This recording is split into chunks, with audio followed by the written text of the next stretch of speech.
We've talked about a lot of the great things you're doing, efficiency and leveraging your technology, really giving your team ownership and building those connections in the community, your retail, the cafe, the facilities, the med sync. So you're doing all the right things there. It's really, there's so much going on in that building.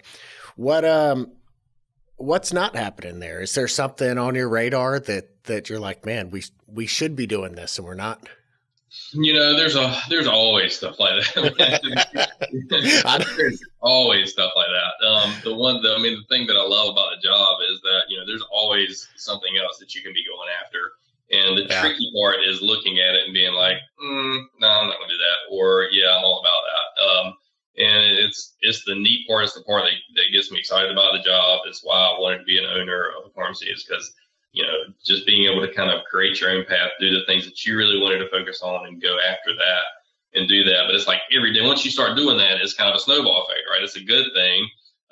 But it's also like, you have to know when to say, no, we're not going to do that. Like a great example is the monoclonal antibodies. So when that came out and had some of the pharmacies in the area doing it, and that's like a clinical thing, I'm like, oh yeah, I want to do that too. Because that's a great need. It's something new. But then I had to kind of pull back and look at it. So after looking at it, I'm like, okay, I'm in a very populated area with a lot of really strong healthcare all here. We have 3 major hospitals all around us, all kinds of offshoots from that, all kinds of urgent care aspects of it. There's wide availability over here. I've got a really small pharmacy that I can't bring a COVID positive patient into. I don't have any access in any areas around the store to be able to kind of pull them in and treat them. I don't necessarily see me wanting to navigate putting them in a car and doing it. And for me to develop a team and take them and go do it at their home, I'm just not sure is a need because of all the resources that we have in the area already. And so that was one of the things that was kind of difficult, but I was like, okay, I'm just not going to run with that. I'm just going to focus on vaccines and supporting the things that we're doing right now instead of going after that, which is always difficult because you see other people doing it and you're like, man, that just looks like something fun and different. It's very helpful. But for us, it was like, well, I think the rest of the community really has access to it. If it would be different if we had people beating down our door going like, where do we get these? We can't, there's nowhere to go. You guys or a healthcare facility, you could be an access point for that. But with all of the availability in the area, it didn't seem like a great fit for us.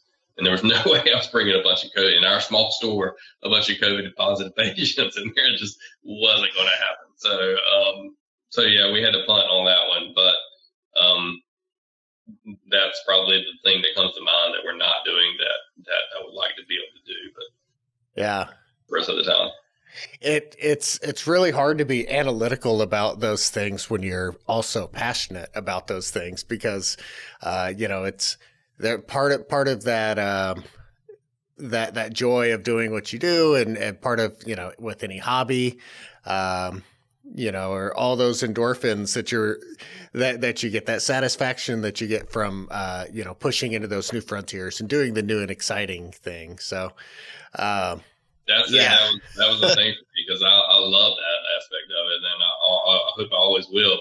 But when I went back and I told my wife, I was like, hey, these people are doing this. I want to do this. She was like, you're going to do what? And said, where are you going to do that? How are you going to do that? I was like, I don't know. Wait a minute. Let me think about it. maybe you're right. So yeah, it just wasn't a fit. And so I think it's important. It's really important. And to your point, to know when to say when and when not to. I mean, our staff is already completely maxed out with the amount of vaccinations we've been doing and the amount of growth and everything that we've had. So throwing another thing in there just to have a feather in the cap wasn't going to benefit anybody. I didn't think so. That's why we resulted in not doing it as of right now.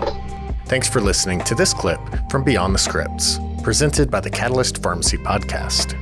If you enjoyed this episode, please support our channel by liking, subscribing, and clicking the notification bell so that you'll be notified anytime we post new content. To stay up to date with all of the latest independent pharmacy news and content, follow PioneerRx on your preferred social media platform.